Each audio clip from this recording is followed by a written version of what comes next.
Xabarli ohadni olmaganlarda hammasi adashgan, yo'ldan chiqqan deyapti. To'rtov mazhab hammasi xabarli ohadni aqidada dalillikka yaramadi deydi. Bu degan to'rtov mazhab chiqardi. 20-tuhmati aytayaptiki, to'rtala mazhab hammasi xabar ohadni aqidaga yaramaydi deydi. Eng kami 50 ta kitobdan ko'rsatib bera olaman deyapti. Ahli sunna imomlaridan deyapti. Bu tuhmat, ochiq tuhmat. Ya'ni to'rtala mazhab imomi, to'rtala mazhab hammasi xabar ohadni aqidaga yaramaydi deydi deyapti. To'rtala mazhabdan maqsad kimni aytyapsiz? To'rtta mazhabdagi ulamolarni aytyapsizmi? Yo'q, to'rtta mazhab imomlarini o'zini aytyapsizmi? O'zi mazhab desak va to'rtta mazhab deb turib, to'rtta o'sha imomga nisbat berilgan mazhabga aytiladi-da. O'zi mazhab degani ma zahaba ilayhi Abu Hanifa yoki ma zahaba ilayhi Malik, ma zahaba ilayhi Shafi'i degani. O'sha Shafi'i, Imom Shofiy yoki Imom Ahmad, Imom Abu Hanifa shularni tutgan yo'li degani, o'shalar bergan fatvosi yoki shularni bergan so'zi shu mazhab deyiladi. Shunga nisbat berilyapti. Shuning uchun to'rtala mazhab deyapsiz. Demak, men aytamanki, bu tuhmat ochiq. To'rtala mazhab imomlarini birortasi ohad hadis hujjat emas degan emas. Buni isbotlab bering deymiz. Chunki olmaydi deyapsiz. Isbotlab bering. 50 ta kitobdan emas, bitta kitobdan isbotlab bering. To'rtta mazhabni kitobini emas, bitta to'rtta imomdan ham bitta demayman. To'rtta imomni bittasidan isbotlab bering. Ohad hadis hujjat emas ekanligini. Isbotlab bera olmaysiz. Lekin men hozir nima qilib beraman? Har bittasidan bittadan naql keltiraman. Umumiy suratda sunnat ular nazdida hujjat ekanligiga. Har bittasidan.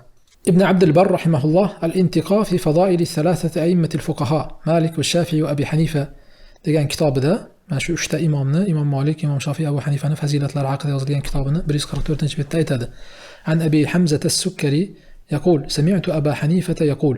Abu Hanifaning shunday deyotganligini eshitdim deydi Abu Hamza.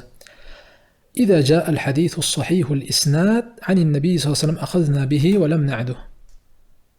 Agar Nabiy sallallohu alayhi va sallamdan sahih isnod bilan hadis keladigan bo'lsa, akhadna bihi, uni olamiz deyapti. Undan tashqariga chiqmaymiz deyapti. Olamiz degan paytda aqidada olmaymiz, fiqhda olamiz demadi. Yo'q, bular ajratgan desiz, ajratganiga siz dalil keltiring. Lekin idza jaa al-hadith as-sahih dedi. Sahih hadis kelsa dedi. Bo'ldi, sahih hadisning sahihligini bayon qildi, kelsa olamiz dedi. Yo'q, bular faqatgina fiqhda olgan, aqidada olmagan desangiz, siz isbotlang. Lekin mana bu so'zning zohiri ohad hadisini ham qabul qilishiga dalil. Bu Imom Abu Hanifadan. Endi Imom Malikdan.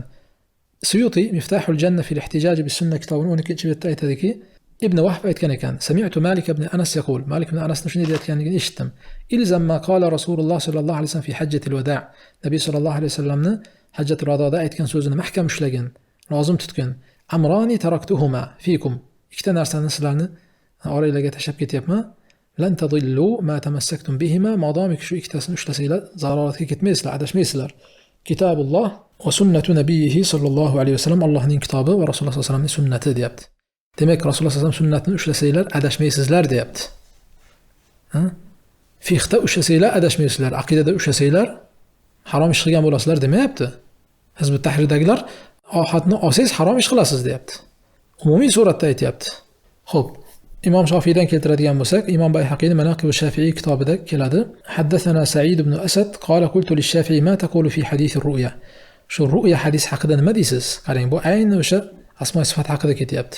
Alloh taoloni qiyomatda mu'minlar ko'rishi haqidagi hadisga nima deysiz? deb Imom Shofiydan so'ragan paytda, faqala li ibn Asad iqdi alayya hayitu aw mittu inna kull hadithin yasihhu an rasulillah sallallohu alayhi vasallam fa inni aqulu bihi va in lam yablughni deyapti. Ey falonchi deyapti. Men xoh tirik bo'lay, xoh o'lib ketay deyapti. Men nomimdan shunday hukm qilaver deyapti. Har qanday hadis Rasulullohdan agar sahih kelsa deyapti. Fa inni aqulu bihi, men shuni aytaman deyapti. Shu hadisdagi bor narsani aytaman va in lam yablughni, agar menga yetib kelmagan bo'lsa ham. Xullas, modom hadis sahihmi, shu hadisdagi narsani men aytaman deyapti.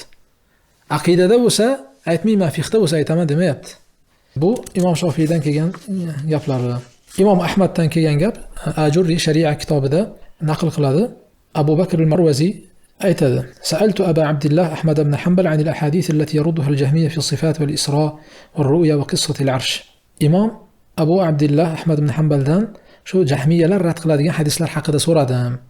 Alloh taoloning sifatlari haqidagi, Isro Mi'roj haqidagi, Alloh taoloni mo'minlar ko'rishligi, qiyomatda arsh haqidagi xullas hadislar haqida so'radim. Fasahhaha shu hadislarning hammasini sahih deb aytdi. Va qol qad talaqqatha al-ulama'u bil qabul. Ulamolarning hammasi buni qabul qilishgan. Tusallamul akhbaru kama ja'at. Xabarlar qanday kelgan bo'lsa shunday taslim bo'linadi, deyapti. Mutawatir ohadga ajratib olgan, mutawatirini olib, elakdan o'tkazib, ohadini e'tiqod qilish harom demayapti. Ayni o'sha sifatlar haqida so'ralyapti. Tusallam, taslim bo'linsin, deyapti. Bundan boshqa naqllar ham bor, lekin mana hozir har bittasidan bitta aytdim. Qizig'i 4 tala mazhab hammasi xabar ohadni aqidaga yaramaydi deydi, deyapti. Endi 4 ta mazhabning boshliqlari shu gapni aytib turgandan keyin 50 ta kitobni shu mazhabga ergashganlardan olib kelsangiz ham bitta foydasi yo'q. Modomiki o'sha 50 ta olib keladigan kitobingiz 50 tasini ichidan ayni Imom Abu Hanifa aytdi deb sanad bilan olib kelsa olib keling. Qabul qilamiz. Lekin shu mazhabdagi ulamolarning so'zini olib kelib turib, falonchi mazhabdagi olimmi degan ekan. Siz bu o'sha olimning so'zi bu. Mazhabga nisbat bermang uni. Mazhabga nisbat bersangiz, mazhab boshlig'ining so'zini keltiring deymiz. Tushunarlimi? Demak, olib kela olmaydi. Va biz aslo aytdik.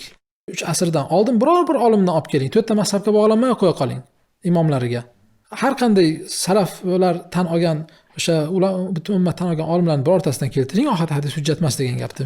Biz aytdik, Imom Buxoriy keltirdi, 200 ta hadis, 200 ga yaqin hadis zikr qildi kitobi tavhidda. Bu olishga dalil emasmi desak, javob berayotgan yo'qsizlar-ku. Keyin shu yerda aytibdi-da, 50 ta kitobdan olib kelib beraman deb turib, men tan olganimni sen tan olmasang, deyapti. Sen tan olganni men tan olmasam, masala yechilmaydi, deyapti. Xo'p, siz tan olganni men tan olmasligim, ya'ni shu 50 ta kitobni olib kelib turib, 300-yildan keyingilarni olib kelsangiz, men tan olmayman. Nimaga? Chunki ulardan oldingilarga zid kelyapti. Zid kelsa tan olmayman. Shu masalasini tan olmayman. Qabul qilaman. Nimaga? Chunki undan ko'ra buyukroq, undan ko'ra qadri baland bo'lgan sahoba, tobiinlar, atba tobiinlar shuni qabul qilibdi. Ularga zid bo'lsa, ular adashgan deb turib, bularnikini olmayman. Shuning uchun olmayman. Lekin men tan olganni siz nega tan olmaysiz? Shu 3 asrdagi odam tan olmaysizmi? Imom Buxoriylarni tan olmaysizmi siz? Imom Ahmadlarni tan olmaysizmi? Aslo mana 4 ta mazhab imomi deyapsiz, hammasidan naql olib keldim. Shularni tan olmaysizmi siz?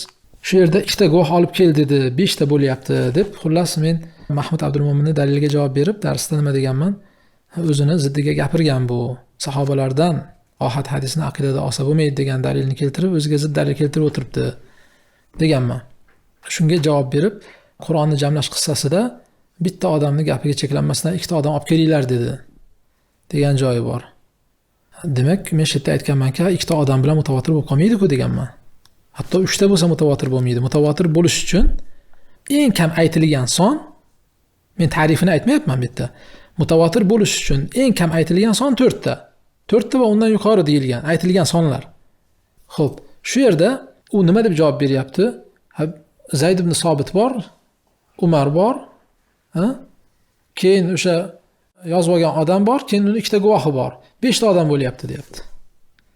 Subhanalloh, shu javobmi shu? Shu javobmi shu? O'ylab ko'ring-da, u Umar bilan Zayd ibn Sobit kotibku, ular yozayotganlar-ku ular. Uni qanday guvohga qo'shyapsiz? Bir qozining oldiga borib 2 ta odam guvohlik bersa, o'sha guvohlikni qabul qilayotgan qozini ham qo'shamizmi? Bitta guvoh kelsa, ikkinchi guvoh qozini o'zi guvoh deymizmi? Bu qanday mantiqqa to'g'ri keladi?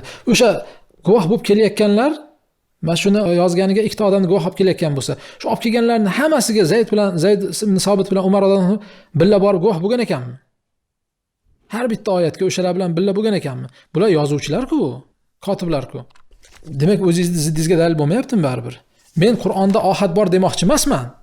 Men nima demoqchiman? O'sha to'plangan qissani keltirganingiz o'zingiz yoningizga hujjat demoqchiman, xolos. Qur'onda ohad yo'q. Qur'on mutawatir yetib kelgan. Lekin faqatgina shu Qur'onni qog'ozga tushirayotgan paytda ehtiyot bobidan 2 ta odam talab qilishgan guvohlik. Shu xolos. Keyin men aytib o'tdim. O'shanga ham javob beryapgan yo'q. Qur'on aqidami? Faqat aqidami yo ahkomlar ham bormi? Axloqga tegishli oyatlar ham bormi? Fiqhga taalluqli oyatlar ham bormi? Nega unda faqatgina aqidaga taalluqlisida mutawatirni shart qilib, kamida 4 ta odam bo'lsin, fiqhga taalluqli oyatlarga 2 ta ham bo'laveradi, chunki buni mavzu fiqh demadi. To'g'ri, ajratmadi. Xo'p, ajratmagan ekan, yo'q, bu Qur'onning hammasi islomning asosi hujjat bo'lganligi uchun bu aqida deb qaraladi umumiy suratda desangiz, unda hadis ham islomning ikkinchi manbasi. Unda hadisni ham bitta Qur'onni emas, hadisni ham xuddi shunday bittalab nima qilish kerak edi? 4 ta guvoh bilan siz aytgandek kamida 4 ta guvoh bilan yozish kerak edi. Mutawatir bo'lmasa yozmaslik kerak edi. Bunday qilishmadi-da. Demak, ular ohad mutawatirga qarab ajratmagan ular. Mavzusiga ham qaramagan aqida fiqh deb turib. Faqatgina Qur'onni ehtiyot bobidan ikkita guvohdan olib kelinglar degan. Bu bilan nima bo'lib qolgan yo'q, mutawatir bo'lib qolgan yo'q.